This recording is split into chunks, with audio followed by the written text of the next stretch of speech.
সেই অনুভূতিটা হচ্ছে কথায় বা লিখে কখনোই প্রকাশ করা যাবে না। হচ্ছে একটা আনন্দদায়ক একটা বিষয়, সারা বছর স্কুল কলেজ ইউনিভার্সিটিতে যাওয়ার পর এই একটা দিন থাকে যখন সকল পরিবারের সঙ্গে একত্রিত হয়ে কোরবানি দিয়ে একত্রে খাওয়া দাওয়া কথাবার্তা বলা যায়। এটা খুবই একটা মজাদার বিষয়, ভাই বোনের সাথে দেখা হয়, পুনর্মিলন যাকে বলা যেতে পারে এক কথায়। আর ট্রেন যাত্রাটা হচ্ছে সব থেকে বেটার, নেই কোনো যানজট, হচ্ছে একেবারে পরিষ্কার পরিচ্ছন্ন প্রাকৃতিক সব কিছু দৃশ্য দেখে যাওয়া যায়। আর বাসের ভিড়ে তো হচ্ছে আপনার অর্ধেক সময় হচ্ছে জ্যামেই চলে যায়। তো ট্রেন যাত্রাটা আমার মতো অনেক বেশি বেটার এবং আমরা সম্পূর্ণ ফ্যামিলি মিলে যাই, এটা খুবই ভালো লাগে, হাসি মজা সব কিছু করে যেতে পারি। আশা করি এখানে যারা যারা আছে সবারই ভালো লাগবে ট্রেন যাত্রাটা, এবং যারা যারা এবার নতুন ট্রেন যাত্রায় তাদেরও ভালো লাগবে। কে কে যাচ্ছেন?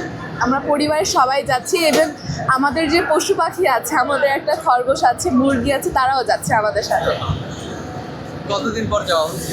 প্রায় হচ্ছে 1 বছর পর। আমরা গত কোরবানি ঈদে এই যে 1 বছর পর যাচ্ছেন, সেই অনুভূতিটা কেমন?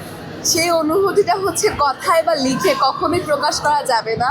মানে কাজিনদের সঙ্গে একসঙ্গে হওয়াটা, তারপর হচ্ছে পরিবারের চাচু চাচি সবার সঙ্গে একসঙ্গে হয়ে যে একটা মজা আনন্দ মিশে থাকে, সেইটা হচ্ছে কখনো ভাবে প্রকাশ করা যায় না।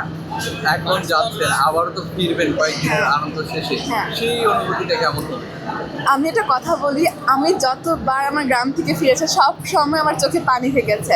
মানে এটা কখনো মুছে যাওয়ার মতন না, মানে খুবই আনন্দদায়ক যে তখন সবাইকে ছেড়ে চলে আসছি ঢাকায়, আবার যানজট এলাকায় ঢুকে যাচ্ছি, আবার আমার স্কুলে আবার কলেজে চলে যাচ্ছি এবং সেখানে পড়ালেখার বন্ধু বান্ধবদের সাথে আবার মিশে গিয়ে মানে একটা খুব ওখানেও ভালো, বাট বাড়িতে গিয়ে সবার সঙ্গে মজা করতে অন্য আনন্দ। আমরা হচ্ছে চাচুরা চাচিরা যখন থাকে, আর আমরা হচ্ছে যেহেতু ঢাকায় থাকি, আমরা সবার আগে চলে আসি।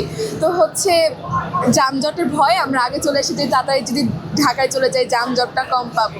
তখন চাচিরা বলে যে আবার আইসো, আবার সব কাজিনদের মন খারাপ থাকে, তখন তারা বলে যে আবার আসিও, কথা বললো, এরকম অনেক কিছু হয়।